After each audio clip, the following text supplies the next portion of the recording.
கர்த்தராகிய இயேசு கிறிஸ்துவின் பரிசுத்த நாமத்திற்கு மகிமை உண்டாவதாக. இன்று நம்முடைய தியானத்திற்கென்று நாம் வாசிக்கக்கூடிய வேத வசனங்கள்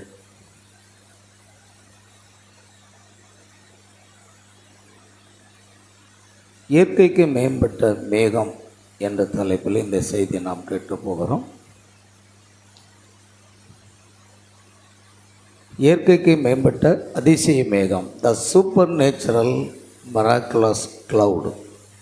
அதற்கு ஆதாரமாக வெளிப்படுத்தின விசேஷம் 10ஆம் அதிகாரம் 1 முதல் 7 வசனங்களை இப்பொழுது நாம் வாசிக்க கேட்கலாம். பின்பு பலமுள்ள வேறொரு தூதன் வானத்திலிருந்து இறங்கி வர கண்டேன். மேகம் அவனை சூழ்ந்திருந்தது. அவனுடைய சிரசின் மேல் வானவில் இருந்தது. அவனுடைய முகம் சூரியனைப் போலவும் அவனுடைய கால்கள் அக்கினி ஸ்தம்பங்களைப் போலவும் இருந்தது. திறக்கப்பட்ட ஒரு சிறு புஸ்தகம் அவன் கையில் இருந்தது. தன் வலது பாதத்தை சமுத்திரத்தின் மேலும் தன் இடது பாதத்தை பூமியின் மேலும் வைத்து சிங்கம் கர்ச்சிக்கிறது போல மகா சத்தமாய் ஆர்ப்பரித்தான். அவன் ஆர்ப்பரித்த போது 7 இடிகளும் சத்தமிட்டு முழங்கின. அவ்வேழு இடிகளும் தங்கள் சத்தங்களை முழங்கின போது நான் எழுத வேண்டுமென்று இருந்தேன். அப்பொழுது 7 இடி முழக்கங்கள் சொன்னவைகளை நீ எழுதாமல் முத்திரை போடு என்று வானத்திலிருந்து ஒரு சத்தம் உண்டாக கேட்டேன். சமுத்திரத்தின் மேலும் பூமியின் மேலும் நிற்கிறதாக நான் கண்ட தூதன் தன் கையை வானத்திற்கு நேராக உயர்த்தி, இனி காலம் செல்லாது, ஆனாலும் தேவன் தம்முடைய ஊழியக்காரராகிய தீர்க்கதரிசிகளுக்கு சுவிசேஷமாய் அறிவித்தபடி 7ஆம் தூதனுடைய சத்தத்தின் நாட்களிலே அவன் எக்காலம் ஊத போகிற போது தேவ ரகசியம் நிறைவேறும் என்று வானத்தையும் அதில் உள்ளவைகளையும் பூமியையும் அதில் உள்ளவைகளையும் சமுத்திரத்தையும் அதில் உள்ளவைகளையும் சிருஷ்டித்தவரும் சதா காலங்களிலும் உயிரோடு இருக்கிறவரும் மாணவர் மேல் ஆணையிட்டு சொன்னான். ஆமேன். ஜெபிப்போம். அன்பின் பரலோக பிதாவே, இந்த மாலை வேளையிலும் வேத பாட வகுப்பு இந்த கூட்டத்தில் கலந்து கொள்ளும்படியாக கர்த்தர் எங்களை அழைத்து வந்திருக்கிறேன். கர்த்தாவே, அதற்கு ஆதாரமாக நாங்கள் வேத வசனங்களை வாசித்தோம். வெளிப்படுத்தின விசேஷம் 10ஆம் அதிகாரம் 1 முதல் 7 வசனங்களை நாங்கள் வாசிக்க கேட்டோம். கர்த்தர் தாமே வாசிக்கப்பட்ட ஒவ்வொரு வசனங்களை ஆசீர்வதியும். வாசித்த உடைய மகளையும் கூட கர்த்தர் தாமே ஆசீர்வதிக்க வேண்டும் ஜெபிக்கிறோம். கர்த்தராகிய இயேசு கிறிஸ்துவின் நாமத்தினாலே ஆண்டவரே, இயற்கைக்கு மேம்பட்ட அதிசய மேகம் என்ற தலைப்பில் இந்த செய்தியை நாங்கள் தியானிக்க பரிசுத்த ஆவியானவர் எங்களை உதவி செய்வீராக. பரிசுத்த ஆவியானவரே, பேசுகிறவர் நீங்கள் அல்ல. ஆமேன். ஆண்டவரே, நான் உங்களிலிருந்து பேசுவேன் என்று சொல்லியிருக்கிறேன். உங்களுடைய வார்த்தையின்படி பரிசுத்த ஆவியானவர் என்னுடைய நாவுகளை பிடித்து கொண்டு அபிஷேகத்தை நீர் பேசும். இந்த செய்தியான அநேக தேவ பிள்ளைகளுக்கு ஆசீர்வாதமாக இருக்க கர்த்தர் கிருபை செய்ய வேண்டுமாய் ஜெபிக்கிறோம். நீரே பொறுப்படுத்திக் கொள்ளும். துதி கன மகிமை யாவற்றையும் உமக்கு செலுத்துகிறோம். கர்த்தராகிய இயேசு கிறிஸ்துவின் நாமத்தில் கேட்கிறோம் பிதாவே. ஆமென். அல்லேலூயா. இயற்கைக்கு மேம்பட்ட அதிசய மேகம் என்ற தலைப்பில் இந்த செய்தியை நாம் கேட்க போகிறோம். அதற்கு ஆதாரமாக வெளிப்படுத்தல் 10ஆம் அதிகாரத்தை நாம் வாசிக்கிறோம்.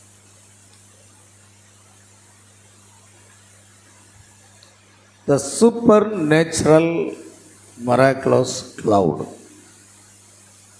இயற்கைக்கு மேம்பட்ட அந்த மேகத்தை குறித்து இந்த நாட்களிலே நாம் சற்று தியானித்தால் நல்லாயிருக்கும். உதாரணமாக பிரியமானவர்களே, வேதாகமத்தில் தேவன் இந்த கடைசி நாட்களில் இயற்கைக்கு மேலான அற்புதங்கள் அடையாளங்களை எல்லாம் வானத்திலே அவர் காண்பிக்கிறார். உதாரணமாக நாம் பார்க்கிறோம், கடைசி நாட்களிலே 26ஆம் அதிகாரம் 64வது வசனம் எப்படி சொல்லுகிறது?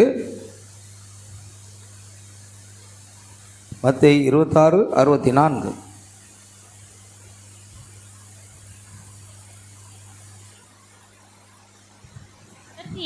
நீ சொன்னபடிதான், அன்றியும் மனுஷகுமாரன் சர்வ வல்லவருடைய வலது பாரிசத்தில் வீற்றிருப்பதையும் வானத்தின் மேகங்கள் மேல் வருவதையும் இது முதல் காண்பீர்கள் என்று உங்களுக்கு சொல்லுகிறேன் என்றார். அது முதல் இயேசு ஆமென் சொன்னபடிதான், அன்றியும் மனுஷகுமாரன் சர்வ வல்லவருடைய வலது பாரிசத்தில் வீற்றிருப்பதையும் வானத்தின் மேகங்கள் மேல் வருவதையும் இது முதல் காண்பீர்கள் என்று உங்களுக்கு சொல்லுகிறேன். பாருங்கள், கடைசி நாட்களிலே கர்த்தர் மேகங்களுக்குள்ளாக தன்னை வெளிப்படுத்துகிறார். அதுதான் நாம் வாசித்தோம். அல்லேலூயா, தேவனுக்கு மகிமை உண்டாகட்டும். பிரியமானவர்களே, அதே போன்று மத்தேயு 24:30 நாம் வாசிப்போம். மத்தேயு 24:30. அப்பொழுது மனுஷகுமாரனுடைய அடையாளம் வானத்தில் காணப்படும். அப்பொழுது மனுஷகுமாரன் வல்லமையோடும் மிகுந்த மகிமையோடும் வானத்தின் மேகங்கள் மேல் வருகிறதை பூமியில் உள்ள சகல கோத்திரத்தாரும் கண்டு புலம்புவார்கள். அப்பொழுது மனுஷகுமாரனுடைய அடையாளம் வானத்தில் காணப்படும்.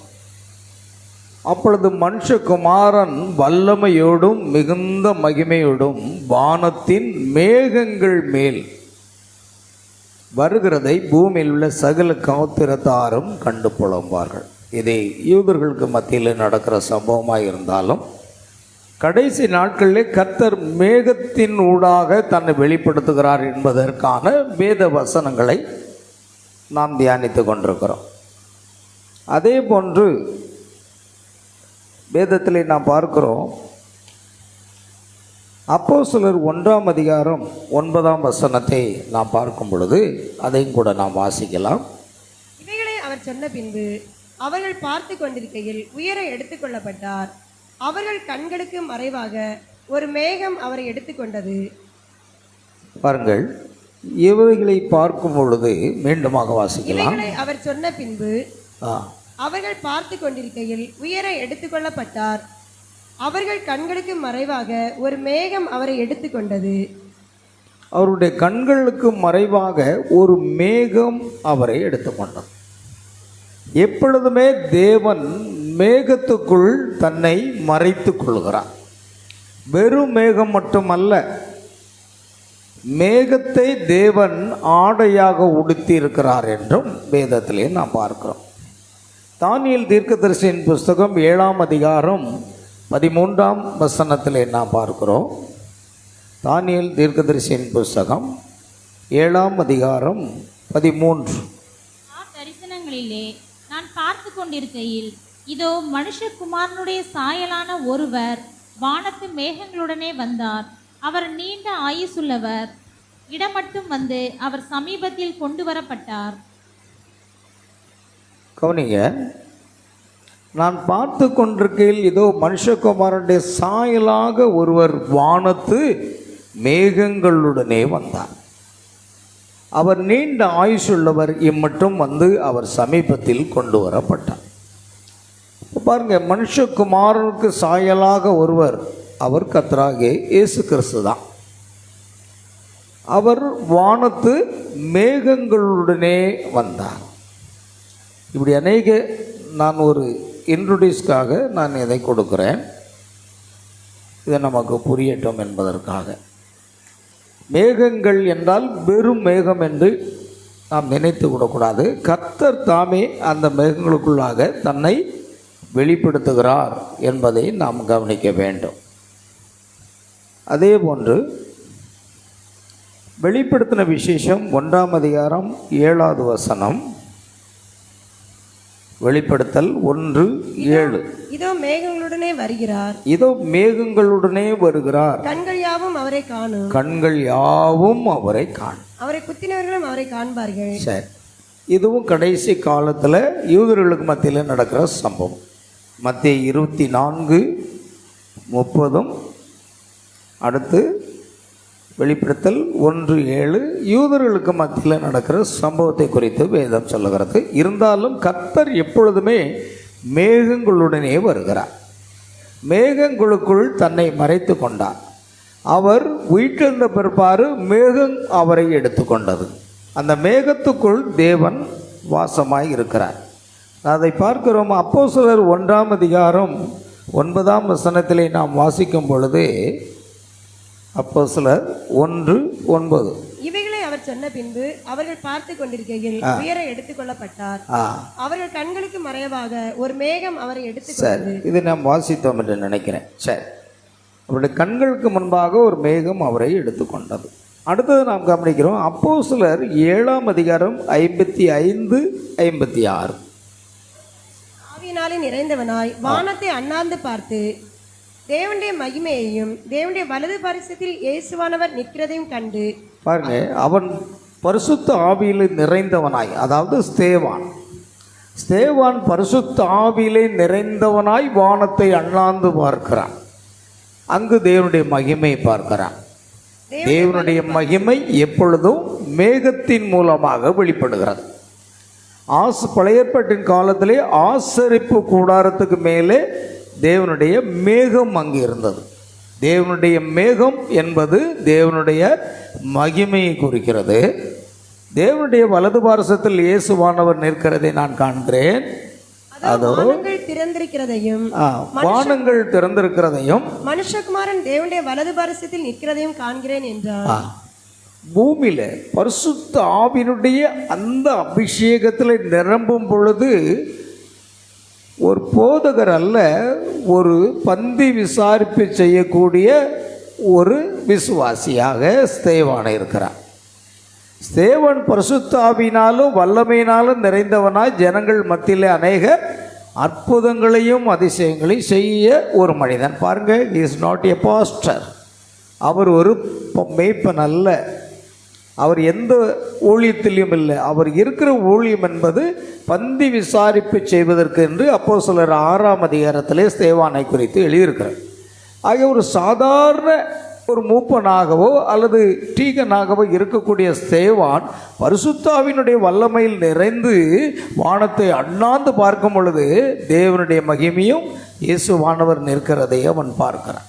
அப்படியானால் நாம் ஒவ்வொருவரும் பரிசுத்தாவினுடைய அபிஷேகத்தில் முழுமையாக நிரம்பும் பொழுது இந்த காட்சியை நம்மளும் பார்க்க முடியும். ஆமென். அது மிக முக்கியமானது. அதுதான் பைபிளில் பார்த்தீங்கன்னா வெளிப்படுத்தின விசேஷம் 4ஆம் அதிகாரத்தில் ஒரு நாள் யோவான் ஆவிக்குள்ளான போது பரலோகத்தில் ஒரு சிங்காசனம் இருந்தது. அதில் ஒருவர் வீற்றிருந்த ஒரு பதும ராகத்துக்கும் வச்சிரக்கல்லுக்கும் ஒப்பாக இருந்தார் என்று எழுதியிருக்கிறது.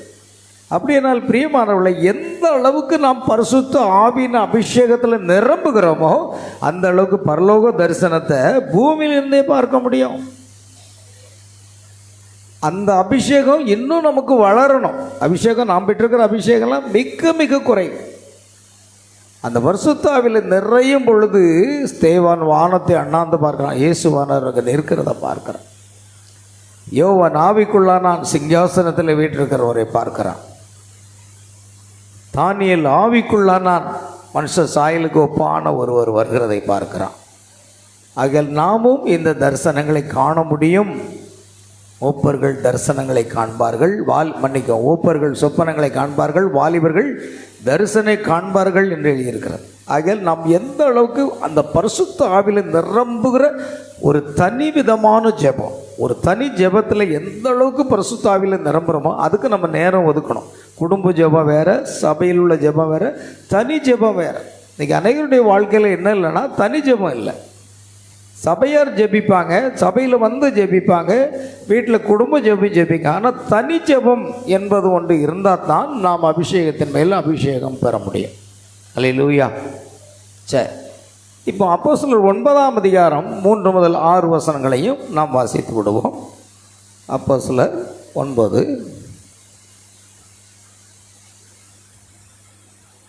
பிரயாணமாய் போய் தமஸ்குவுக்கு சமீபித்த போது சடிதியிலே வானத்திலிருந்து ஒரு ஒளி அவனை சுற்றி பிரகாசித்தது. அவன் தரையிலே விழுந்தான். அப்பொழுது சவுலே சவுலே, நீ என்னை ஏன் துன்பப்படுத்துகிறாய் என்று தன்னுடனே சொல்லுகிற ஒரு சத்தத்தை கேட்டான். பாருங்க, வாசிங்க திரும்ப. பிரயாணமாய் போய் தமஸ்குவுக்கு சமீபித்த போது, பவுல் சவுலாக இருக்கும் பொழுது பிரயாணமாக போகும் பொழுது சடிதியிலே வானத்திலிருந்து ஒரு ஒளி அவனை சுற்றி பிரகாசி. அந்த ஒளி என்பது மேகத்துக்குள்ளாக இருக்கக்கூடிய ஒளி. அந்த ஒளி ஒளி அவனை சுற்றி பிரகாசித்தது. அந்த ஒளி அவனை சுற்றி பிரகாசித்தது. அவன் தரையிலே விழுந்தான். அப்பொழுது சவுலே சவுலே நீ என்னை ஏன் துன்பப்படுத்துகிறாய் என்று தன்னுடனே சொல்லுகிற ஒரு சத்தத்தை கேட்டான். பாருங்க, சவுலே சவுலே என்று சத்தம் வந்த பொழுது அதற்கு அவன், ஆண்டவரே நீர் யார் என்றான். அதற்கு கர்த்தர், நீ துன்பப்படுத்துகிற அந்த இயேசு. அப்போ தேவன் மேகத்திலே தன்னை மறைத்துக் கொள்கிறார், ஒளியிலே மறைத்துக் கொள்கிறார். அதனால தான் வசனம் சொல்கிறது, காணக்கூடாத ஒளியில் வாசம் பண்ணுகிறவரும் மனுஷரில் ஒருவரும் கண்டிராதவரும் காணக்கூடாதவருமாய் இருக்கிறார், அவருக்கு எல்லா நித்திய வல்லமை உண்டாயிருப்பதாக என்பதாக 1 தீமோத்தேயு 6:16 எழுதியிருக்கிறது. சரி, இப்போ இந்த ஒரு இன்ட்ரொடக்ஷன், நம்முடைய முன்னுரையாக இந்த வசனங்களை எல்லாம் பார்க்கும் பொழுது, தேவன் எப்பொழுதும் மேகத்துக்குள் தன்னை மறைத்து கொள்கிறார். அப்போ வெறும் மேகம் அல்ல, ஒரு மேகம், அதிசயமான ஒரு மேகம் தேவன் வர்றார். இப்போ உதாரணமாக இஸ்ரவேல் ஜனங்களை வேதத்தில் நாம் பார்க்கிறோம். பிரியமான தேவ பிள்ளைகளே, இஸ்ரவேல் ஜனங்கள் எகிப்தை விட்டு கடந்து போகும் பொழுது அங்கே என்ன நடந்தது என்றால், பகலில் அவர் மேக ஸ்தம்பத்தினால் வழி நடத்தினார். பகலில் மேக ஸ்தம்பத்தினாலும் இரவில் அக்னி ஸ்தம்பத்தினாலும் அவர்களை வழி நடத்தினார் என்று எழுதியிருக்கிறார். இரவில் அக்னி ஸ்தம்பமாக இருக்கிறார், அவர் தேவன். பகலில் மேகஸ்தம்பமாக இருக்கிறார், அவர்தான் தேவன்தான். பாருங்கள், பார்வோனுடைய சேனை பின்னால் தொடர்ந்து அவர்களை பிடிக்க வரும்பொழுது முன்னாக சென்ற கர்த்தர் அவர்களுக்கும் பார்வோனுக்கும் இடையிலே வந்து அக்கினியாக நின்றார் என்று எழுதியிருக்கிறார். அப்போ தேவன் மேகஸ்தம்பத்துக்குள் தன்னை மறைத்துக் கொள்கிறார், அக்னி ஸ்தம்பத்துக்குள் தன்னை மறைத்துக் கொள்கிறார். ஆகையால் இதிலிருந்து நம்ம என்ன பார்க்குறோம்? மேக ஸ்தம்பத்துக்குள் தேவன் வாசம் செய்கிறார், ஒளியிலே வாசம் செய்கிறார், அக்னியிலே வாசம் செய்கிறார். ஆகையால் இதையெல்லாம் நாம் பார்க்கும் பொழுது நாம் தேவனை காண முடியும். சரி, இப்பொழுது நாம் காரியத்துக்கு போகலாம். இந்த இயற்கைக்கு மேம்பட்ட அதிசய மேகத்தை பற்றி 1963 பிப்ரவரி மாதம் 28 அன்று அமெரிக்க நாட்டின் அரிசோனா மாநிலத்தின் மேல் வானத்தில் ஒரு விசித்திரமான மேகம் தோன்றியது. இந்த மேகம் சாதாரண மேகங்களை விட மிகவும் உயரமான ஒரு இடத்தில், சொல்லப்போனால் ஈரப்பதம் இல்லாத ஒரு இடத்தில் அந்த மேகம் காணப்படுது. மழை பொழியக்கூடிய அந்த மேகமாக இருந்தால் அது ஈரப்பதம் இருக்கிற இடத்திலே இருக்கும். ஆனால் எந்த ஈரப்பதமும் இல்லாத ஒரு இடத்துல அந்த மேகம் காணப்படுகிறது. அந்த மேகம் ஒரு அதிசய மேகமாக இருக்கிறது. கிட்டத்தட்ட 26 மைல் உயரமும் 30 மைல் அகலமும் கொண்டதாக அது காணப்படுகிறது. சரி, நாம் பார்க்கலாம். இப்போ என்ன அப்படின்னா, இந்த மேகம் 7 தூதர்களின் வருகையுடன் தொடர்புள்ளது என்றும் அதன் பிறகு 7 முத்திரைகளின் வெளிப்படுத்தல் என்பது இந்த 7வது சபையின் தூதனும் தீர்க்கதரிசியுமாகிய வில்லியம் பிரணாம் அவர்களுக்கு வெளிப்படுத்தப்பட்டது என்பதை நாம் காண வேண்டும். அவர் தனது செய்தியிலே, அதாவது an exposition of the 7 seals, 7 முத்திரைகளின் வெளிப்பாடு என்ற செய்தியிலே அந்த மேகத்தில் 7 தூதர்கள் இருந்தார்கள். நாம் அதை பார்க்கிறோம். முடிந்தால் நாம் அதை எடுத்துக்கொள்ளலாம்.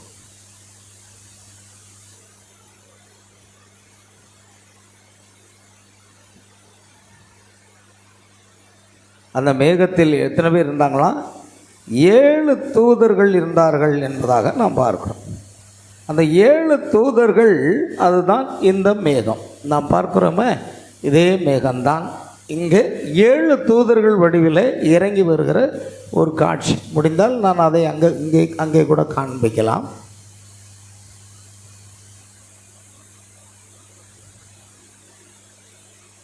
பாருங்க, அதை நல்ல கவனிக்கிற ஒரு காரியம். அது எதில் இருக்குன்னு எனக்கு டக்குன்னு தெரியல.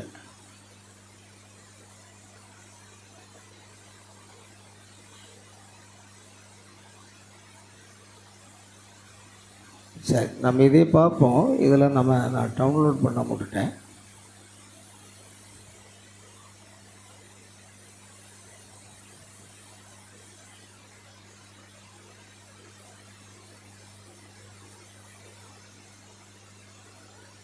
சரி, நம்ம இதே பார்க்கலாம். பிரியமானவர்களே, நாம் அப்புறம் பார்க்கலாம். நான் அதை எடுத்து வைக்கல, இருந்தாலும் நாம் இதை இங்கே இருக்கிறோம். இந்த அதிசய மேகம் 1963 பிப்ரவரி மாதம் 28ஆம் நாள் மாலை சுமார் 6 மணிக்கு மேல் அந்த அதிசயமான மேகம் அங்கு வந்து இறங்குறது. இந்த மேகத்தில் 7 தூதர்கள் அங்கு இருக்கிறதை நாம் பார்க்கிறோம். அவர்கள் என்னை கிழக்கே திரும்ப சொல்லி 7 முத்திரைகளின் ரகசியங்களை வெளிப்படுத்தும்படி கட்டளையிட்டார். இந்த 7 தூதர்களும் 7 இடிமுழக்கத்தின் செய்திகளை மணவாட்டிக்கு கொண்டு வரும்படியாக பரலோகத்திலிருந்து நித்தியத்திலிருந்து இறங்கி வந்தவர்கள். பாருங்க, இந்த தூதர்கள் எங்கிருந்து இறங்கி வந்தாங்க? பரலோகத்திலிருந்து நித்தியத்திலிருந்து இறங்கி வந்தவர். கர்த்தருக்கு ஸ்தோத்திரம் உண்டாகட்டும். வெளிப்படுத்தல் 10:1 தான் அதனுடைய நிறைவேறுதலாக இருக்கிறது. மேகத்தின் மேல் இறங்கக்கூடிய இந்த தூதன் பலமுள்ள தூதன் என்று அழைக்கப்பட்டிருக்கிறது.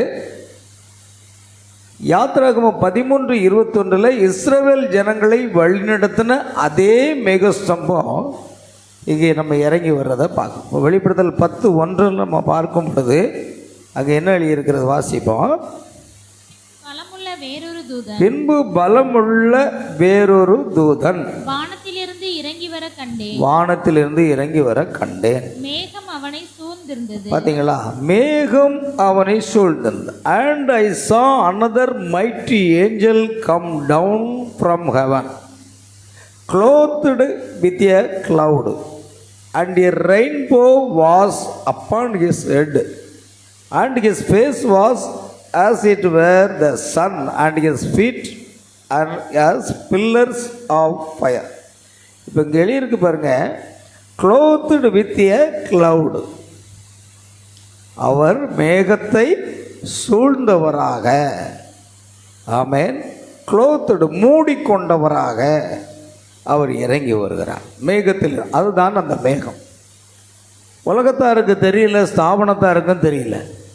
இது 1963ஆம் வருடம் பிப்ரவரி மாதம் கர்த்தர் வானத்தில் இறங்கி வந்த காட்சியை புகைப்பட கலைஞர்கள் புகை அந்த படம் பிடித்து துப்பறியும் நிபுணர்களுக்கு அதை கொடுத்து ஆராய்ந்து பார்த்த பொழுது இது இயற்கைக்கு மேம்பட்ட ஒரு மேகம் என்று அவர்கள் அதை வெளிப்படுத்தினதை நம்ம பார்க்கிறோம். கர்த்தருக்கு ஸ்தோத்திரம் உண்டாகட்டும்.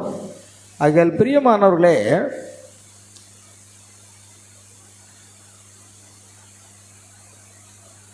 அப்போஸ்தலர் 1:9 கர்த்தர் எப்படி மேகத்தில் எடுத்துக்கொள்ளப்பட்டார் என்பதாக நாம் பார்க்கிறோம்.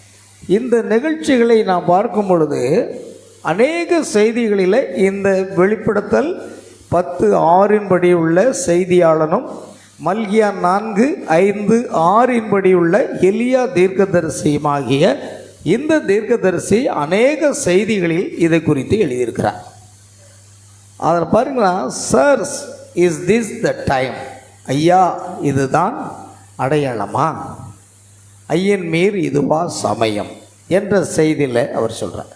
த செவன்த் சீல், 7வது முத்திரை என்ற செய்தியில் சொல்கிறார்.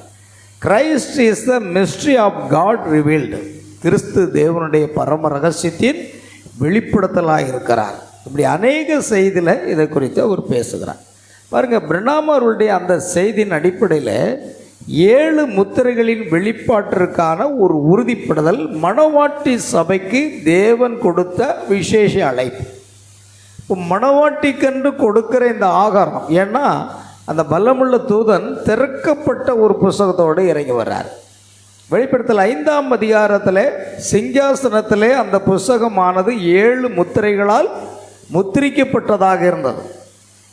அது உள்ளே எழுதப்பட்டது, வெளியே 7 முத்திரைகளால் முத்திரிக்கப்பட்ட ஒரு புஸ்தகம். அந்த புஸ்தகத்திலே மீட்பின் ரகசியங்கள் அடங்கி இருக்கிறது.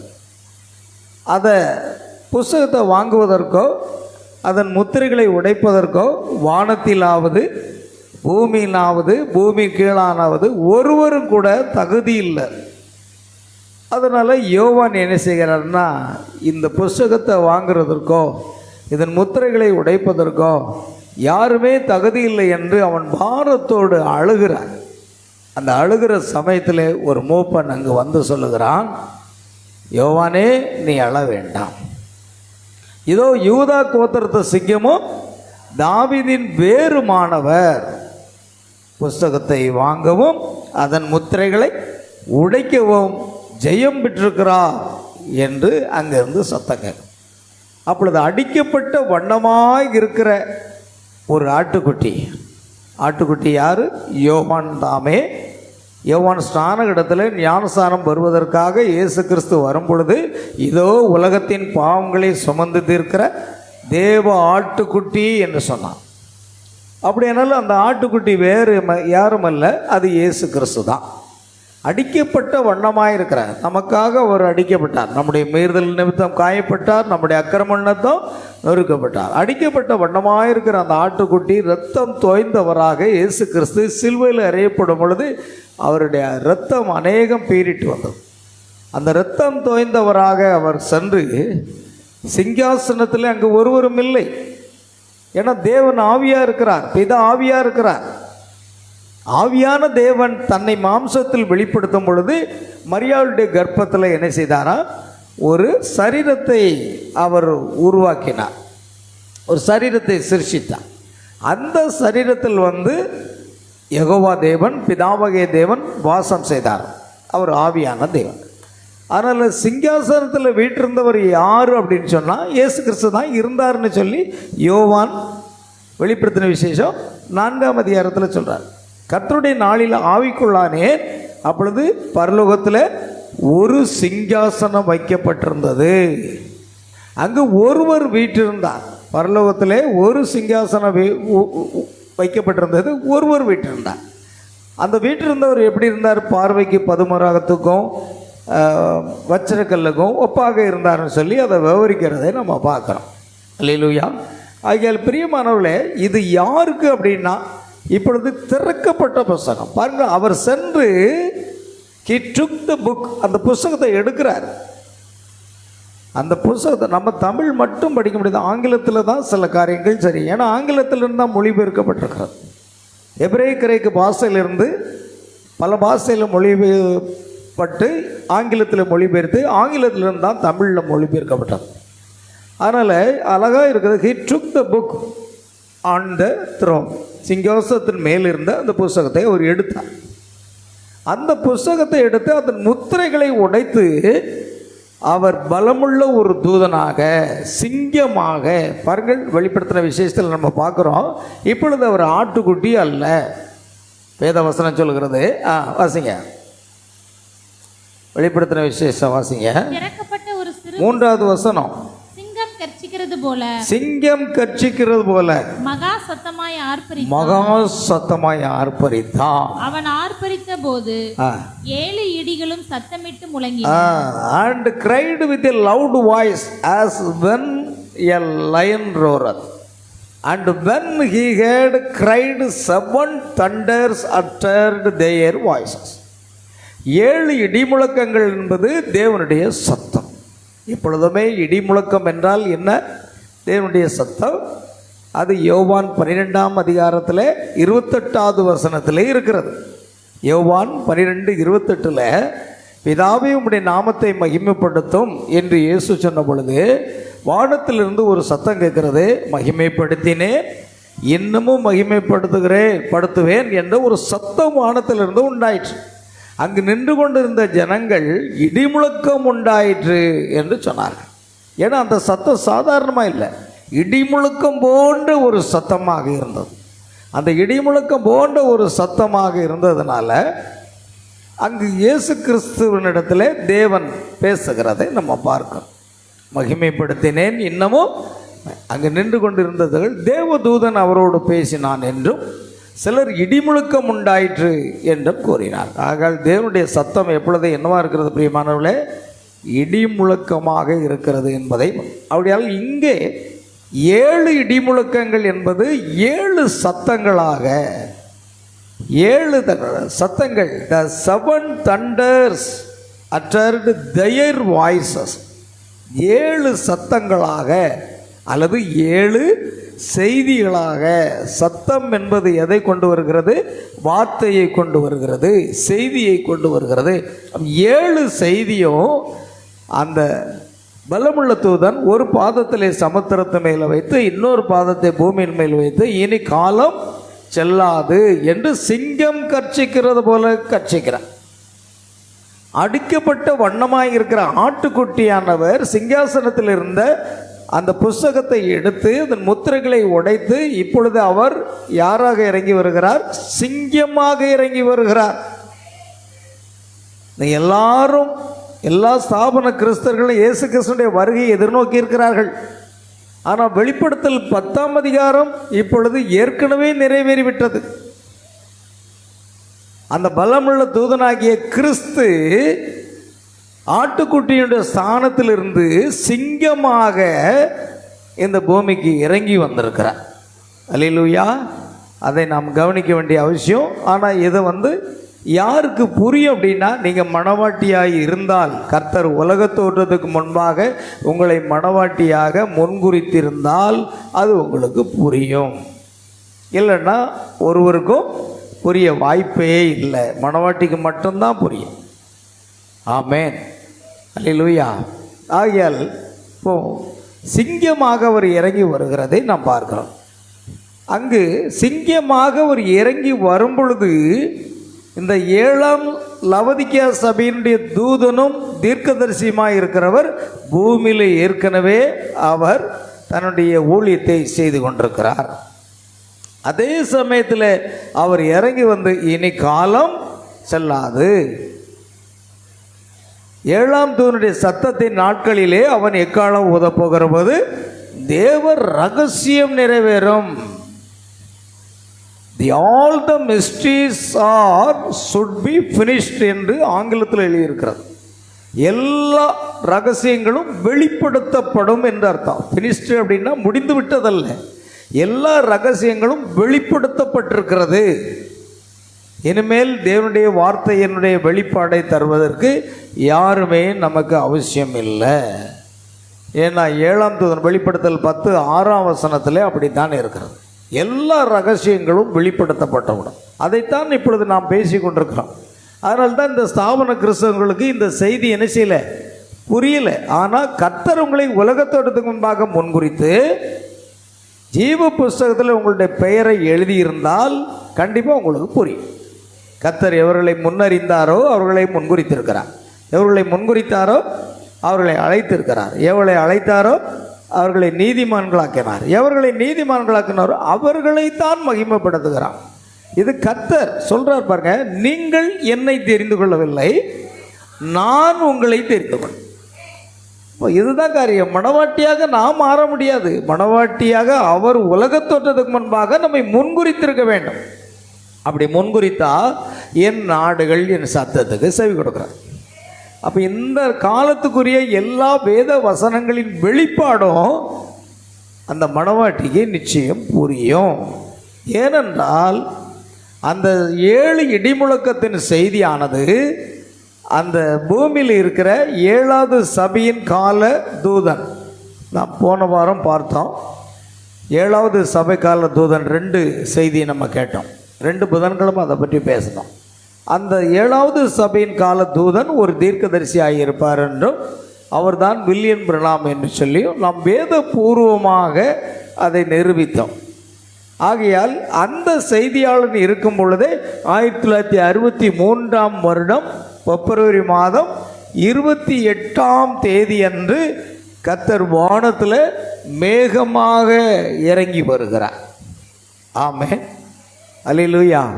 அந்த மேகத்துக்குள் தன்னை மறைத்துக் கொள்கிறார். அங்கு 7 தூதர்களோடு கூட அவர் அங்கு வந்து நிற்கிறார் என்பதை நாம் பார்க்க முடியும். சரி, இப்போ தான் பார்க்கலாம். இந்த புஸ்தகம் திறக்கப்பட்டு 7ஆம் தூதனுக்கு செல்லுகிறது. ஏன்னா வார்த்தை எப்பொழுதுமே யார் இடத்துல வருகிறது?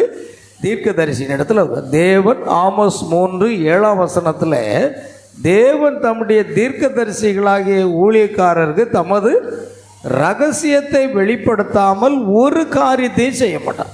எப்பொழுதுமே தேவன் தம்முடைய ரகசியங்களை, தம்முடைய திட்டங்களை யாருக்கு வெளிப்படுத்தி கொடுக்குறார்? தீர்க்கதரிசிக்கு தான். ஒரு சாதாரண போதகருக்கு அல்ல. ஒவ்வொரு காலத்திலையும் தேவனுடைய தீர்க்கதரிசி இந்த பூமியில் இருக்கிறாங்க. யோவான் ஒரு தீர்க்கதரிசியாக இருந்தால், ஆனால் அவரை அறியாதபடி அவனுக்கு செய்தார்கள் என்று இயேசு சொன்னார். நீங்கள் ஏற்றுக்கொள்ள மனதாக இருந்தால் வருகிறவனாகிய எலியா இவன்தான் என்று மத்தேயு 10ஆம் அதிகாரத்தில் சொல்கிறார்.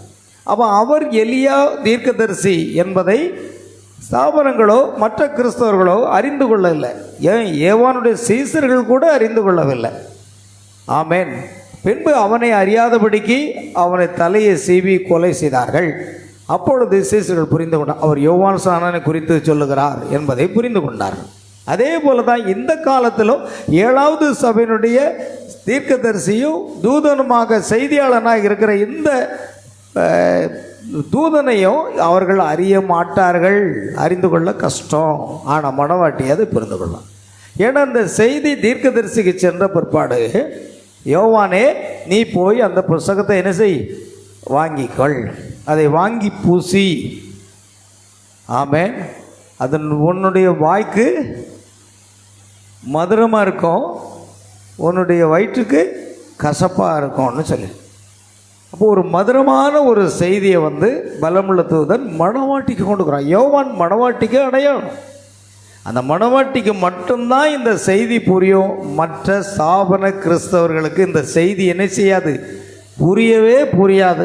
நாம் ஒன்று செய்ய முடியாது. அவர்கள் எவ்வளவு பரிசுத்தவான்களாக இருந்தாலும் சரி, எவ்வளவு கல்விமான்களாக இருந்தாலும் சரி, வேதாகம கல்லூரியில் பயிற்சி பெற்றவர்களாக இருந்தாலும் சரி, அவர்களுக்கு புரிய வாய்ப்பே இல்லை என்பதை நான் புரிந்தோம். இது கிருபையினாலே வெளிப்படுத்தப்படுகிறோம். ஆமென். மணவாட்டி சபைக்கு தேவன் கொடுத்த விசேஷ ஒரு அழைப்பு அதுதான். வெளிப்படுத்தல் 10 நிறைவேற்றத்துடன் தொடர்புடைய ஒரு அடையாளமாக அது காணப்படுகிறது. 1963 பிப்ரவரி 28ஆம் நாள் இயற்கைக்கு மேம்பட்ட அந்த மேகத்தை குறித்து பார்க்குறாங்க. ஏற்கனவே தீர்க்கதரிசிக்கு எப்பொழுதும் தேவன் ஒரு தீர்க்கதரிசிக்கு வரக்கூடிய காரியங்கள் நடப்பதற்கு முன்பாகவே வெளிப்படுத்தி கொடுக்குறார். பாருங்கள், உதாரணமாக ஏசாயா தீர்க்கதரிசி ஒரு கன்னி கர்ப்பவதியாகி ஒரு குமாரனை பெறுவாள், அவருக்கு இம்மானுவேல் என்று பெயரிடுவார்கள் என்று சொன்னார். ஆனால் கிட்டத்தட்ட 712 ஆண்டுகளுக்கு பிற்பாடு தான் அது நிறைவேறிட்டு மரியாள் கர்ப்பமாகி ஒரு குமாரனை பெற்று கொடுத்தாள். அப்படின்னா நம்ம பார்க்குறோம், இம்மானுவேல் என்பதற்கு தேவன் நம்மோடு இருக்கிறார். அப்போ அதே ஒரே தேவன் தானே உண்டு. அதே தேவன் மாம்சத்தில் வெளிப்பட்டார். 1 தீமோத்தேயு 3:16 தேவ பக்திக்குரிய ரகசியமானது யாவரும் ஒப்புக்கொள்கிறபடி மகா மேன்மை உள்ளது, தேவன் மாம்சத்தில் வெளிப்பட்டார். ஒரே ஒரு தேவன் தான், பிதா குமாரன் பரிசுத்த ஆவி என்று திரித்துவம் என்ற தேவர்கள் கிடையாது. ஆமென். அல்லேலூயா. ஆகையால் அந்த தீர்க்கதரிசிக்கு தேவன் முன்கூட்டியே தெரிவித்து விட்டார். 1962ஆம் ஆண்டு டிசம்பர் 22ஆம் தேதி அந்த தீர்க்கதரிசி வில்லியம் பிரணாமுக்கு கர்த்தர் அரிசோனா பாலைவனத்தில் ஜெபித்து கொண்டிருந்த பொழுது ஒரு தரிசனத்தை கண்டதாக சாட்சி கூறுகிறார். அந்த தரிசனத்தில் ஒரு பெரிய வெடிச்சத்தம் உண்டாயிற்று. ஒரு பெரிய வெடிச்சத்தம், பயங்கரமான சத்தம் உண்டாயிற்று. அப்பொழுது 7 தூதர்கள் அங்கு தோன்றுகிறார்கள். பின்பு அங்கு அந்த தூதர்கள் 7 தூதர்களுக்குள்ளாக செல்லும்போது நீ மேற்கே செல்லும்படி கட்டளையிடப்பட்டார். அந்த அனுபவத்தை அவர் பேசுகிறார். பின்னர் 1963ஆம் ஆண்டு பிப்ரவரி 28ஆம் நாள் அரிசோனா அந்த பாலைவனத்திலே வானத்தில் ஒரு விசித்திரமான வளைய வடிவ மேகம் தோன்றியது. அது எல்லா ஜனங்களும் கண்கூடாக பார்க்குற ஒரு காரியம். ஒரு 62ஆம் ஆண்டு இந்த தரிசனத்தை சபைக்கு அவர் தெரியப்படுத்துகிறார். ஆகையால் கர்த்தர் மேகஸ்தம்பத்தில் இறங்கி வந்து 7 முத்திரைகளின் வெளிப்பாடை அவர் நமக்கு என்ன செய்வார்? கொடுப்பார். அது வரைக்கும் அதை யாருமே அறிய முடியாது என்று அவர் கூறுவார். அவ்வளவாக அந்த விசித்திரமான ஒரு மேகம் தோன்றியது. இந்த மேகம் சாதாரண மேகங்கள் உருவாகும் உயரத்தை விட மிகவும் உயரத்தில் காணப்பட்டது. அதுதான் ஈரப்பதமே இல்லாத இடத்துல இருந்தது. இந்த மேகத்தை பலர் புகைப்பட கலைஞர்கள் புகைப்படம் எடுத்தனர். அந்த காலத்தில் வெளியான லைஃப் மேகசின், அந்த லைஃப் என்னும் பத்திரிகையில் இந்த மேகத்தினுடைய படம் என்ன செய்யப்பட்டது? வெளியிடப்பட்டது. என்ன எழுதியிருக்காங்க? இது ஒரு அதிசயமான மேகம். அல்லேலூயா! இது ஒரு அதிசயமான மேகம் என்று சொல்லி அங்கு அவர்கள் வெளியிட்டார்கள். இந்த விஞ்ஞானிகள் அதை ஆராய்ந்து பார்க்கும் பொழுது கிட்டத்தட்ட மிக உயரமாக அது காணப்பட்டது என்பதாக நாம் பார்க்கிறோம். சரி, இப்பொழுது அந்த உயரத்தில் ஈரப்பதம் குறைவாக இருப்பதால் அது ஒரு மர்மமான ஒரு அதிசயமானதாக காணப்படும். சாதாரண மழை மேகங்கள் உருவாகும் பகுதியை விட மிக உயரத்தில் இருந்தது. அதனால் அது மழைக்கான மேகம் என்பதை அவர்களால் கண்டுபிடிக்க முடியும். அந்த உயரத்தில் ஈரப்பதம் குறைவாக இருப்பாங்க. இது ஒரு அதிசயமான ஒரு மேகமாக. சர்ஸ் இஸ் திஸ் த டைம். அதுதான் ஐயன்மார் இதுவா சமயம் என்ற செய்தியை நீங்கள் வாசித்து பாருங்கள். 1962ஆம் ஆண்டு பிரசங்கிக்கப்பட்ட அந்த செய்தியில் இதை குறித்து அநேக சொப்பனங்கள், அநேக தரிசனங்கள், முழுக்க இதுதான் அடையாளமா என்று சொல்லி அநேக காரியங்களை அங்கே பேசுகிறார். அந்த புஸ்தகம் கண்டிப்பாக வாசித்த பிறகு தான் நீங்கள் 7 முத்திரைக்கு வரணும். அப்போ தான் நமக்கு புரியும். 7 தூதர்கள் ஒரு பிரமிடு வடிவில் தோன்றினான். பிரமிடு அப்படின்னா எகிப்தினுடைய கூர்நுனி கோபுரம்.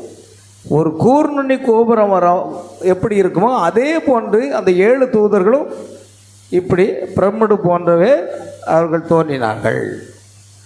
பாருங்க, மேலும் அவர்கள் என்னை கிழக்கு நோக்கி திரும்ப சொல்லி 7 முத்திரைகளின் ரகசியங்கள் திறக்கப்படுவதாக அவர்கள் அறிவித்தனர். அந்த வெடிச்சத்தம் கேட்டு 7 தூதர்கள் தோன்றின பொழுது சகோதரன் பிரணாமை கர்த்தர் என்ன செய்தார்னா அந்த மேகங்களுக்குள் எடுத்துக்கொண்டார்.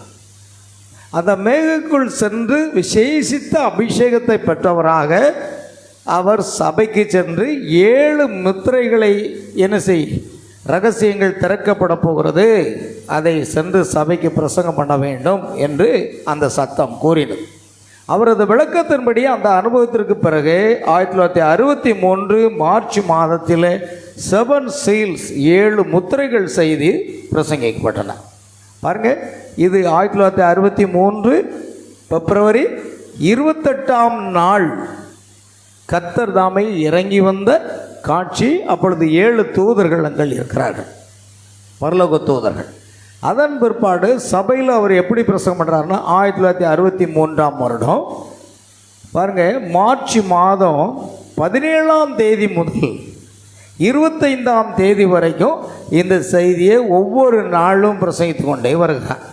பாருங்கள், 28 பிப்ரவரி 28, அப்புறம் மார்ச் 17, கிட்டத்தட்ட ஒரு 17 நாட்கள் கழித்து 17 நாட்கள் கழித்து அவர் என்ன செய்கிறார்னா இந்த செய்தியை ஒவ்வொரு முத்திரைகளை குறித்தும் கர்த்தர் வெளிப்படுத்த சபையில் பேசி கொண்டு வருகிறார்.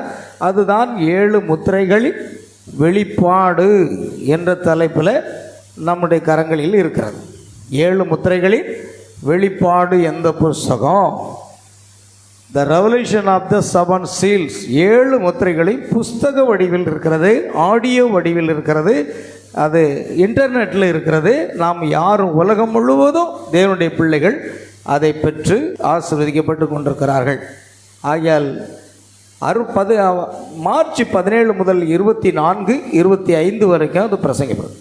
அப்போ வெளிப்படுத்தல் 10ஆம் அதிகாரத்தோட தொடர்புடைய இந்த வசனம் தான், பலமுள்ள வேறொரு தூதன் வானத்திலிருந்து இறங்கி வர கண்டேன், அவன் மேகத்தை தரித்திருந்தான். பாருங்கள், அந்த மேகத்தை தரித்திருந்தான். Clothe with a cloud. ஆமென். அந்த மேகத்துக்குள் மூடி கொண்டு வரும்போது நாம் அதை பார்க்க முடியல. ஆனால் ஒன்று புரிகிறது, என்ன அப்படின்னா இது இயேசு கிறிஸ்துடைய தலையை போன்ற ஒரு தலையாக இருக்கிறது. பாருங்கள், சரியாக தலையாக இருக்கிறது. அப்போ இயேசு கிறிஸ்து 33 வயதில் அவருடைய தலைமயிர் நரைத்து விட்டதா என்றால் இல்லை. ஆனால் இப்பொழுது ஏன் அந்த நரைத்த தலையை போன்று வெண்மையான தலைமயிர் கொண்டவராக இறங்கி வருகிறார் என்றால், இது கர்த்தருடைய பயங்கரமான நாள். மல்கியா 4:5-6 சொல்லப்பட்டிருக்கிறது, கர்த்தருடைய பெரிதும் பயங்கரமான நாள் வருவதற்கு முன்பாக உங்களிடத்தில் நான் என்ன செய்வேன், எலியா தீர்க்கதரிசி அனுப்புவேன் என்று சொன்னார். அப்போ ஆங்கிலத்தில் என்ன எழுதியிருக்கு அப்படின்னு சொன்னால், கர்த்தருடைய பெரிதான the great and the dreadful day என்று எழுதியிருக்கார். அது கர்த்தருடைய பெரிதான நாள் என்பது கிருபையின் நாள். இயேசு முதலாவது வருகையில் எதை கொண்டு வந்தார்? கிருபையை கொண்டு வந்தார். கிருபையினால விசுவாசத்தை கொண்டு நாம் என்ன செய்தோம்? ரட்சிக்கப்படுவோம். அவருடைய 2ஆம் வருகையின் நேரத்தில் அது பயங்கரமான நாள், ட்ரெட்ஃபுல் டே என்று மல்கியா 4:5-6 எழுதியிருக்கிறது. அப்போ இப்பொழுது பயங்கரமான ஒரு நாளாக இருக்கிறதுனால தேசத்தில் சமாதானம் இல்லை. தேசத்தில் இயேசு மத்தேயு 24 சொன்ன போல பஞ்சங்கள் உண்டாகும், பூமி எதிர்ச்சிகள் உண்டாகும், எல்லா விதமான காரியங்களும் அங்கே நடைபெறும் என்று அவர் சொல்லுகிறார். ஜனத்துக்கு விரோதமாக ஜனம், ராஜ்யத்துக்கு விரோதமாக ராஜ்யம், யுத்தங்களின் செய்தியை கேள்விப்படுக. அப்போ இந்த வெள்ளை டோப்பா போன்ற ஒன்று இருக்கிறது என்றால், இப்பொழுது இந்த உலகத்தில் என்ன நடந்து கொண்டிருக்கிறது? நியாய தீர்ப்பு போன்ற ஒன்று நடந்து கொண்டிருக்கிறது. அது வெள்ளை சிங்காசன நியாய தீர்ப்பு அல்ல, அது 1000 வருஷ அரசாட்சிக்கு பின்பு வருகிறது. இப்பொழுது நீங்கள் இந்த வார்த்தையை, நாம் இந்த மணி நேரத்துக்கான செய்தியை, தீர்க்கதரிசியின் மூலமாக வெளிப்படுத்தப்பட்ட செய்தியை நாம் பிரசங்கிக்கும் பொழுது நீங்கள் அதை விசுவாசிக்கவில்லை என்றால் அங்கு நியாய தீர்ப்பு உங்களுக்கு வருகிறது. ஆமென். இது தற்காலிகமான நியாய தீர்ப்பு என்பதாகத்தான் தீர்க்கதரிசி உலக. இது தற்காலிகமாக இந்த உலகத்துக்கு ஒரு நியாய தீர்ப்பு வந்துகிட்டு இருக்கு. நீங்கள் பிரசங்கிக்கிற செய்தி சாதாரண செய்தி அல்ல. அந்த செய்தி என்ன செய்யும்? நியாயம் தீர்க்கும். அது மிக கவனமாக இருக்கணும். ஆகையால் பலமுள்ள வேறு தூதன் வானத்திலிருந்து இறங்கி வருவதை கண்டேன். அவன் மேகத்தை தரித்திருந்தான். மேகம் என்பது தேவனுடைய மகிமையாக இருக்கிறது. தூதர்களின் சேவை முத்திரைகள் திறக்கப்படுதலாக இருக்கிறது. வெளிப்படுத்தல் 10:7 மறைக்கப்பட்ட ரகசியங்கள் முற்றிலுமாக வெளிப்படுத்தப்படுகிறது. இந்த நிகழ்வை 10வது அதிகாரத்தோடு தீர்க்கதரிசி அதை தெளிவுபடுத்துகிறது. நம்ம 7 தூதர்கள் மற்றும் 7 முத்திரைகள், அதன்படி தான் முதல் முத்திரை, 2ஆம் முத்திரை, 3ஆம் முத்திரை என்று வரிசை கிரமமாக 7 முத்திரைகளும் ரகசியங்கள். சில பேர் சொல்லுவாங்க 6 முத்திரைகள் வெளிப்பட்டிருக்கிறது, 7ஆம் முத்திரை இன்னும் உடைக்கப்படலை, 7ஆம் முத்திரையுடைய ரகசியம் இன்னும் வெளிப்படலை அப்படின்னு சொல்லுவாங்க. ஆனால் 7ஆம் முத்திரை, ஒவ்வொரு முத்திரை உடைக்கும் பொழுதும் ஒரு வெள்ளை குதிரை புறப்பட்டு சென்றது, அடுத்தது ஒரு சிகப்பு குதிரை புறப்பட்டு சென்றது, அடுத்தது ஒரு கருப்பு குதிரை புறப்பட்டு சென்றது, அடுத்தது 4வது முத்திரை உடைக்கும் பொழுது ஒரு மங்கின நிறமுள்ள குதிரை புறப்பட்டு சென்றது. இப்படியாக அங்கே வந்து கொண்டே இருக்கும். ஆனால் 7வது முத்திரை என்பது வெளிப்படுத்தல் 8ஆம் அதிகாரம் 1ஆம் வசனத்தில் அவர் 7ஆம் முத்திரை உடைத்த போது பரலோகத்தில் ஏறக்குறைய அரை மணி நேரம் அமைதல் உண்டாயிற்று என்று சொல்லுகிறார். ஏனென்னா கர்த்தர் வானத்திலிருந்து 7 தூதர்களோடு கூட பூமிக்கு இறங்கி வரும் பொழுது அவரை தேவனாகிய கர்த்தர் பரிசுத்தர் பரிசுத்தர் பரிசுத்தர் என்று ஆராதித்து கொண்டிருக்கிற எல்லாரும் வாயெடுத்து நின்று விட்டனர். யாருமே அங்கே துதிக்கலை, யாருமே இசைக்கருவிகளை வாசிக்கலை, எல்லாரும் அமைதலாயிற்று, பரலோகமே அமைதலாயிற்று. அது வரைக்கும் துதியும் ஸ்தோத்திரங்களும் பாடல்களும் இருந்தது. ஏனென்றால் இயேசு கிறிஸ்து அங்கிருந்து கீழே இறங்கி வருகிறார்.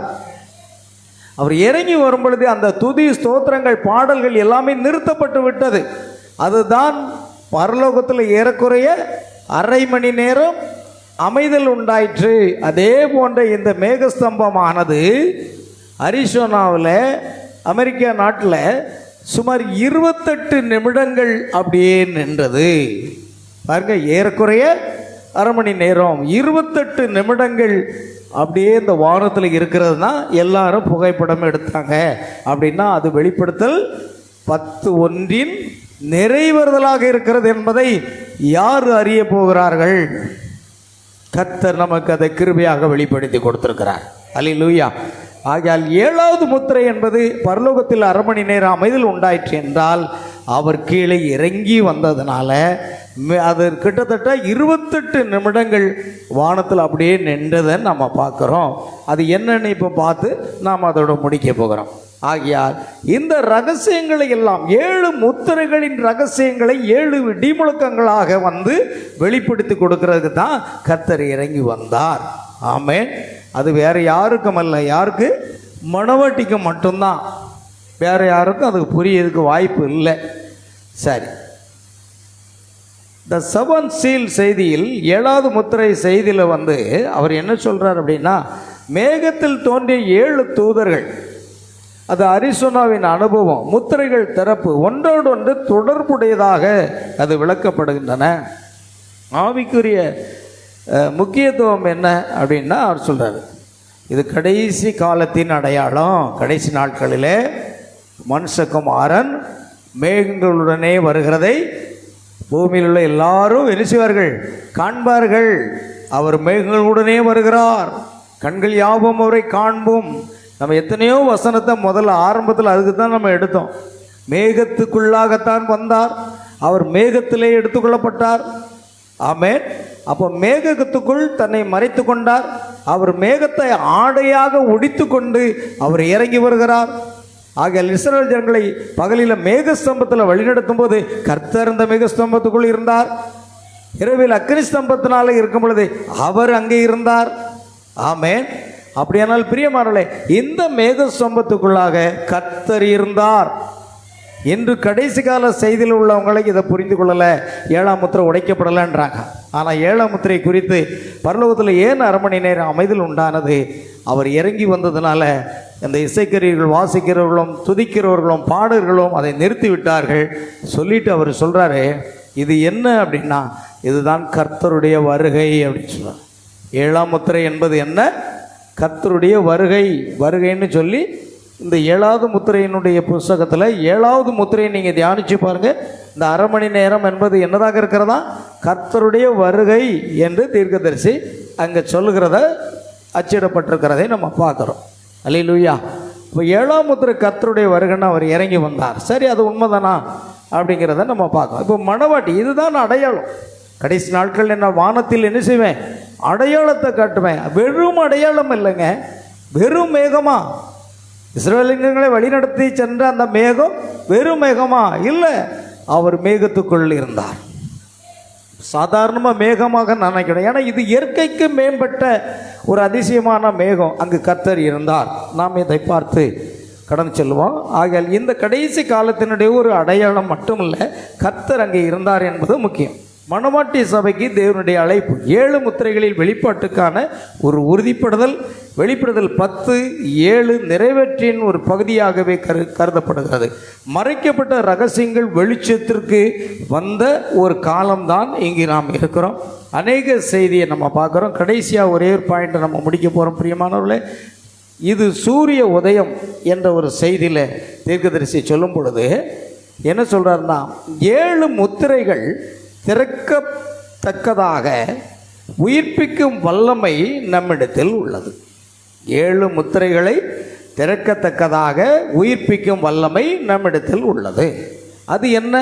அது மனிதனுடைய ஞானமா? இல்லை, தேவனுடைய உயிர்ப்பிக்கும் வல்லமை.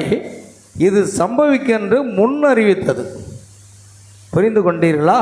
அதை குறித்து உலகமும் சாட்சி கொடுக்கும்படி உயிர்ப்பிக்கும் வல்லமையானது செய்தது.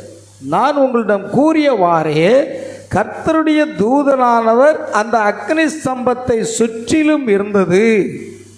உலகமானது அது உண்மை என்று சாட்சி கூற செய்தது. அந்த உயிர்ப்பிக்கும் வல்லமையே. ஆகவே அது என்னவென்று அவர்களுக்கு தெரியாது. புகைப்படம் எடுத்தவர்களுக்கும் அதை என்ன செய்தாங்க? துப்பறியும் ஜார்ஜ் லேசி என்பவருடைய தலைமையில் நடந்த அந்த குழுவும் அதை ஆராய்ந்து பார்த்தார்கள். அது இயற்கைக்கு மேம்பட்ட அதிசய மேகம் என்று தான் சொன்னார்கள். அவர்களால் கண்டுபிடிக்க முடியல, அவர்களால் அதை புரிய முடியல. ஆனால் தீர்க்கதரிசி சொல்கிறார், பாருங்கள், அவர்களுக்கு அது என்னவென்றே தெரியல. இந்த மேகஸ்தம்பம் என்னவென்றே உலகத்தாருக்கும் தெரியல, விஞ்ஞானிகளுக்கும் தெரியல, ஸ்தாபன கிறிஸ்தவர்களுக்கும் தெரியலை. ஆனால் இது உண்மையாக நடந்த சம்பவம் 1963ஆம் வருடம் பிப்ரவரி மாதம் 28ஆம் நாள் மாலை வேளையில் சுமார் 28 நிமிஷங்கள் ஆகாயத்தில் அப்படியே நின்றது. கிட்டத்தட்ட 26 மைல் உயரம் 30 மைல் அகலம் கொண்டதாக அந்த மேகஸ்தம்பம் இருந்ததை நாம் பார்க்கிறோம்.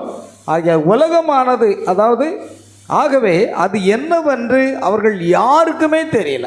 புகைப்பட கலைஞர்களுக்கும் தெரியல, அதை ஆராய்ந்து பார்த்தவர்களுக்கும் தெரியல. ஆனால் நமக்கு அது தெரிந்திருக்கிறது அப்படின்னு தீர்க்கதரிசி சொல்கிறார்.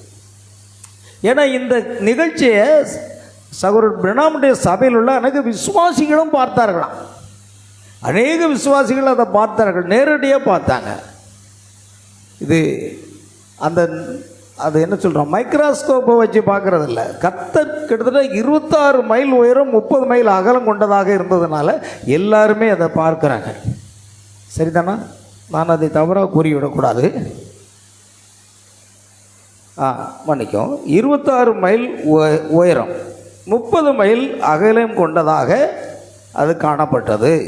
அது முக்கியம். 26 மைல் உயரம் 30 மைல் அகலம். அவ்வளவு பெரிய மேகமாக அது 28 நிமிஷம் நின்றதை பொதுமக்களும் பார்த்தார்கள், விசுவாசிகளும் பார்த்தார்கள். ஆனால் விசுவாசிகள் அடையாளம் கொண்டார்கள். பொதுமக்களோ, புகைப்படம் எடுத்தவர்களோ, அதை ஆராய்ந்து வந்த துப்பறியும் நிபுணர்களோ அது என்னவென்றே அவர்களுக்கு தெரியல. ஆனால் நமக்கு அது தெரிந்திருக்கிறது. இந்த பக்கமாக திருப்பி பாருங்கள். அல்லேலூயா. பாருங்கள், அது கூட நான் இங்கே ஒரு படம் வைத்திருந்தேன். அதை வேணா நான் உங்களுக்கு காண்பிக்க விரும்புகிறேன். ஸ்தோத்திரம். அது எங்கே வைத்தானே எனக்கு ஞாபகம் இல்லையே. கர்த்தருக்கு மகிமை உண்டாகட்டும். அதில் ஒரு படம் இருந்தது. மன்னிக்கும். கர்த்தருக்கு ஸ்தோத்திரம். இப்போ நான் கவனிங்க. இப்போ நம்ம பார்க்குறோம். இதை அப்படியே காண்பிக்கிறேன். இதுதான். இப்படியே பாருங்கள். இந்த படத்தை நீங்கள் பார்த்தீங்கன்னா, இந்த படத்தில் பாருங்கள், இது அந்த படுக்கிற விதமாக ஹாரிசாண்டலில் காணப்படுகிறது. இது பலமுள்ள தூதனாகி கிறிஸ்து. இப்போ தீர்க்கதரிசி என்ன சொல்கிறாருன்னா, இதை நீங்கள் திருப்பி பாருங்கள் அப்படின்னு சொல்கிறார். இதை இப்படி திருப்பி பாருங்கள். ஏன்னா புகைப்பட கலைஞர்கள் இப்படி தான் எடுத்தாங்க. அந்த இதை திருப்பி பாருங்கள். பாருங்கள், சகோதரன் தீர்க்கதரிசி மேகஸ்தம்ப புகைப்படத்தை பற்றி விளக்குறார். இப்போ அவர் சொல்லிட்டு சொல்கிறாரு, இந்த பக்கமாக திருப்பி பாருங்கள். அது இப்படி இருக்கிறத திருப்பி பார்க்கும் பொழுது அது என்னவாகிறதுன்னா நேராக வருகிறது. பாருங்கள், இதை திருப்பி பார்க்கும்போது கிறிஸ்துவனுடைய தலையை போன்று சரியாக அது பொருந்துகிறது. ஆமேன். அப்போ திருப்பி பார்க்க சொல்லி தீர்க்கதரிசி சொல்கிறாரு, அங்கே மேலே இருந்தது நம்முடைய கர்த்தர் தாமே. ஆமேன். அங்கே மேலே இருந்தது யாரு? நம்முடைய கர்த்தர் தாமே. இன்னைக்கு அநேகர் கடைசி கால செய்தியில் உள்ளவங்க என்ன சொல்கிறாங்கன்னா, அது ஒரு அடையாளம் தான், அது ஒரு அடையாளம் தான் சொல்கிறாங்க. அடையாளம் இல்லை. இஸ்ரவேல் ஜனங்களை மேகஸ்தம்பம் வழி நடத்துறது அடையாளம் மட்டுமா? இல்லை. தேவன் அங்கே இருந்தார். அவர் மேகத்தை எப்பொழுதும் ஆடையாக உரித்து கொண்டு தான் வருகிறார். என்ன வெளிப்படுத்தல் 1 இருக்கிறது. அங்கே இருக்கிற க்ளோத் என்ன சொல்ல, க்ளோத்டு வித், அதை மன்னிக்கும், என்ன இருக்குது, அதை மேகத்தை மூடிக்கொண்டிருந்தார் என்று. அல்லேலூயா. மேகத்தை மூடிக்கொண்டிருந்தார். அதை நம்ம பார்த்தோம் இல்லையா? சோதரம். கவனிங்க அருமையானவர்களே, இங்கே நமக்கு அதில் எழுதியிருக்கிறது பாருங்க. அந்த பத்திரிகையில் வெளிப்படுத்தப்பட்டதாக காணப்படுது. அது வெளிப்படுத்தல் 1ஆம் அதிகாரத்தை பாருங்கள். அதில் இருக்குது அந்த வசனம், அந்த க்ளோத்துங்கிற வார்த்தை. பின்பு பலமுள்ள வேறொரு தூதன் வானத்திலிருந்து இறங்கி கொண்டான். அதை பாருங்க, என்ன சொல்லியிருக்கேன்னா, க்ளோத்து வித் எ க்ளவுடு. மேகத்தை உடுத்தி இருந்தார், மேகத்தால் மூடி இருந்தார் என்று எழுதியிருக்கு. அப்போ மேகத்துக்குள்ளே இயேசு கிறிஸ்து இருக்கிறார். நீங்கள் வெறும் அடையாளம், இது வெறும் அடையாளம்னு சொல்கிறாங்க. கடைசி கால செய்தியில் இருக்கிறவங்களுக்கு கூட புரியலை. இது வெறும் அடையாளம் மாத்திரமே, வெறும் அடையாளம் மாத்திரமேன்றாங்க. இல்லை, ஆனால் பைபிள் அப்படி சொல்லலை. மேகத்தை என்ன செய்தார்? அவர் உடுத்தி இருந்தார். க்ளோத்டு வித் எ க்ளவுட் என்று எழுதியிருக்கு. அழகாக எழுதியிருக்குது. பைபிள்லே தெளிவாக இருக்கு. அப்போ பைபிளில் அநேக இடங்களில் மேகத்துக்குள் தேவன் தம்மை மறைத்து கொண்டிருந்தார். அல்லேலூயா. ஆகையால் இது அங்கே மேலே இருந்தது நம்முடைய கர்த்தர் தாமே. இங்கே கவனிங்க, மிக முக்கியமாக பார்க்கணும். அங்கே, ஆனால் நமக்கு தெரிந்திருக்கிறது. இந்த பக்கமாக திருப்பி பாருங்கள். அங்கே மேலே இருந்தது நம்முடைய கர்த்தர் தாமே. வெறும் அடையாளம் இல்லை, கர்த்தர் தாமே இங்கே இறங்கி வந்ததுனால தான் பரலோகம் அமைதியாகி போச்சு. அவரை துதிக்கிறவர்களும் பாடுகிறவர்கள் எல்லாமே நிறுத்தி விட்டார்கள். அல்லேலூயா. அங்கே மேலே இருந்தது நம்முடைய கர்த்தர் தாமே. புரிந்து கொண்டீர்களா என்று சபையை உரைப்பது. உலகமோ அதை குறித்து ஒன்றும் அறியலை, ஸ்தாபனங்கள் ஒன்றும் அறியலை, ஸ்தாபன கிறிஸ்தவர்கள் ஒன்றும் அறியலை, ஸ்தாபன கல்விமான்களாகிய போதர்கள் இதை குறித்து ஒன்றுமே தெரியலை. ஆமேன், அல்லேலூயா. ஆகையால் உலகமோ அதை குறித்து ஒன்றும் அறியலை, ஆனால் நாமோ அங்கே கர்த்தர் நின்றார் என்பதை புரிந்து கொண்டோம். அல்லேலூயா. சபையாரை பார்த்து கேட்கிறார், நீங்கள் புரிந்து கொண்டீர்களா என்றால் சபையார்கள் ஆமேன் என்று சொல்கிறார். பாருங்க, அவர்கள் உலகமும் தெரியல, எந்த ஸ்தாபன கிறிஸ்தவர்களுக்கும் தெரியல, ஆனால் நமக்கு அது கர்த்தர் வெளிப்படுத்தி கொடுத்தார். கர்த்தர் நின்றார்னு சொல்றார். இதற்குள்ள இந்த மேகத்துக்குள்ள யார் இருந்தால் கர்த்தர் இருந்தார்னு சொல்லும்போது நீங்கள் அப்படியே விசுவாசிக்கணும். செய்தியை தீர்க்கதரிசி என்ன சொன்னாரோ அதை அப்படியே விசுவாசிக்கணும். இதுதான் இரண்டாம் வருகையின் போது நிறைவேறக்கூடிய அந்த வெளிப்படுத்தல் 10:1 நிறைவேறுதல். முத்திரைகளை திறந்தவர் அவரே, அவரே அந்த முத்திரைகள். ஏனில் தேவனுடைய முழு வார்த்தையும் கிறிஸ்துவே, கிறிஸ்துவே திறக்கப்பட்ட முத்திரைகள். அல்லேலூயா. பாருங்கள், முத்திரைகள் திறக்கப்படுவது என்பது கிறிஸ்துவை வெளிப்படுத்துவதாகும். முத்திரைகள் திறக்கப்படுவது கிறிஸ்துவை வெளிப்பட. 7 சபை காலங்களின் தூதர்களும் 7 சபையின் காலத்தோடு போய்விட்டார்கள். அந்த காரியங்களை நாம் பார்க்க முடியாது. அவர்கள் அந்த புகைப்படத்தை எடுத்தார்கள், நாம் அல்ல. அங்கேதான் அவர், இப்போ நாம் கவனிக்க முக்கியமான பாயிண்ட், அங்கேதான் அவர் பிரதம நீதிபதியாக. பார்த்தீங்களா, நீதிபதி தலையில் என்ன செய்வாங்க, வெண்மையான டோப்பு அணிந்திருக்கிறது போல இயேசு கிறிஸ்துவும் 7 தூதர்கள் வடிவில் இறங்கும் பொழுது அந்த வெண்மையான தலையினுடைய ஒரு டோப்பாவை போன்ற வெண்மையான தலைமயிர் காணப்படுகிறது. அது என்ன, அங்கே தான் அவர் பிரதம நீதிபதியாக. அல்லேலூயா. அங்கே தான் அவர் என்ன செய்கிறாருங்க, பிரதம நீதிபதியாக. அது மிக முக்கியம். பாருங்கள், இப்பொழுது அவர் ஆட்டுக்குட்டி அல்ல. ஆமேன், ஆட்டுக்குட்டி கிடையாது. அவர் இரக்கத்தில் ஐஸ்வர்யமுள்ள தேவன் தான், ஆனால் நியாயாதிபதியாக இருக்கிறார் என்பதையும் புரிந்து கொள்ள. இந்த மணி நேரத்துக்கான செய்தியை விசுவாசிக்கலை அப்படின்னா எடுத்துக்கொள்ளப்படுதலை இழந்து போயிடுவாங்க. எடுத்துக்கொள்ளப்படுதலை செல்லாமல் உபத்திரவ காலத்துக்குள்ளே போய்விட்டு அந்த கிறிஸ்தனுடைய ஆட்சியின் காலத்தில் பல இன்னல்களை அவர்கள் சந்திப்பார்கள் என்பதை புரிந்து கொள்ள வேண்டும். பாருங்கள், அவர்கள் அந்த புகைப்படத்தை எடுத்தார்கள், நாம் அல்ல. அங்கே தான் அவர் பிரதம நீதிபதியாக, ஆமென், பிரதம நீதிபதியாக நின்று கொண்டு அவர்தான் அல்பாவும் ஒமேகாவும் ஆதியும் அந்தமானவர் என்றும் வெளிப்படுத்தி காட்டுகிறார். வேறு யாரும் இல்லைங்க இந்த மேகஸ்தம்பம். அவர்தான் அல்பா, அவர்தான் ஒமேகா, அவர்தான் ஆதியும் அந்தமானவர் என்று வெளிப்படுத்தி காட்டுகிறார். என்னே ஒரு அடையாளம், உயிர்ப்பிக்கும் வல்லமைதான் அதை நமக்கு செய்தது. அல்லேலூயா. புரிந்து கொண்டீர்களா? ஆகியால் நாம் இன்றைக்கு செய்தி என்ன தலைப்பு அப்படின்னா, இயற்கைக்கு மேம்பட்ட அதிசய மேகம் என்ற தலைப்பில் இந்த செய்தியை கேட்டோம். அநேகருக்கு இது பிரயோஜனமாக இருக்க கர்த்தர் தாமே இந்த செய்தி ஆசீர்வதிப்பாராக. நாம் யாவரும் ஜெபிப்போம்.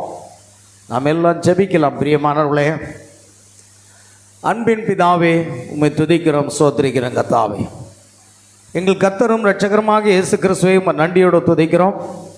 ஆசீர்வதிக்கப்பட்ட இந்த இரவு வேளையிலும் நாங்கள் ஒரு சிலராக கூடி வந்து உம்மை துதித்து, உம்மை பாடி, உம்மை ஆராதித்து மகிமைப்படுத்தவும் இப்படி ஜீவனுள்ள வார்த்தைகளை கேட்க எங்களுக்கு கிருபை செய்தீரே. ஸ்தோத்திரம். 1963 வருடம் பிப்ரவரி மாதம் 28வது நாள் அரிசோனா என்று அமெரிக்க தேசத்தில் ஆண்டவரே கர்த்தர் தாமே வானத்திலிருந்து இறங்கி வந்து ஆண்டவரே 7 முத்திரைகளின் ரகசியங்களையும் நீர் வெளிப்படுத்தி கொடுத்தீர். அதற்காக நன்றி செலுத்துகிறோம். உலகம் என்னை காணாது, நீங்களோ என்னை காண்பீர்கள் என்று சொன்னீர். ஆண்டவரே, இந்த மகத்துவமான சத்தியத்தையும் இந்த மேகத்தில் அவர் 1963 28 இறங்கி வந்தது யார் என்றும் தெரியாமல் இன்றைக்கு அவர்கள் கண்கள் குருடாக்கப்பட்ட நிலையில் இருக்கிறார்கள். ஆனால் கர்த்தர் தாமே, அது வெறும் மேகம் அல்ல, அது வெறும் அடையாளம் மாத்திரமல்ல.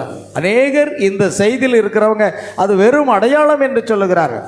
அது அடையாளம் அல்ல, எப்பொழுதும் தேவன் மேகத்துக்குள்ளாக தன்னை மறைத்து கொண்டிருக்கிறார் என்று அநேக வேத வசனங்களை நாங்கள் பார்த்தோம். இன்னும் அநேக வேத வசனங்கள் வேதத்தில் இருக்கிறது. ஆகிய கர்த்தர் தாமே மேகத்துக்குள் தம்மை மறைத்து கொண்டதுனால பிரதம நீதிபதியாக, ஆட்டுக்குட்டியாக அல்ல, சிங்கமாக அவர் இறங்கி வந்திருக்கிறார் என்று பார்க்கிறோம். இனி காலம் செல்லாது.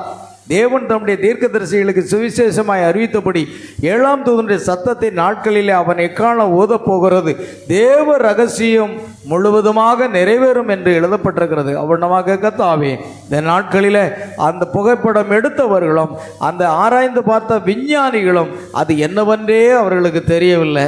அதேபோல் இந்த ஸ்தாபனத்தாருக்கு என்னவென்றே தெரியல, ஸ்தாபன போதகர்களுக்கும் அது என்னவென்றே தெரியல. ஆனால் அது உண்மையான ஒரு நிகழ்ச்சியாக இருந்தது. ஆனால் கர்த்தர் தாமே அங்கே நின்றார் என்றும் அவர் தாமே அல்பாவும் ஒமேகாவும் ஆதியும் அந்தமானவர் என்பதை ஒரு பிரதம நீதிபதியாக தன்னை வெளிப்படுத்தி காண்பித்தார் என்பதை நாங்கள் பார்த்தோம். கர்த்தர் தாமே இந்த மகத்தான சத்தியங்களை புரிந்து கொள்வதற்கு எங்கள் ஆவிக்குரிய கண்களை திறந்து கொடுத்த தயவுக்காக நன்றி செலுத்துகிறோம்.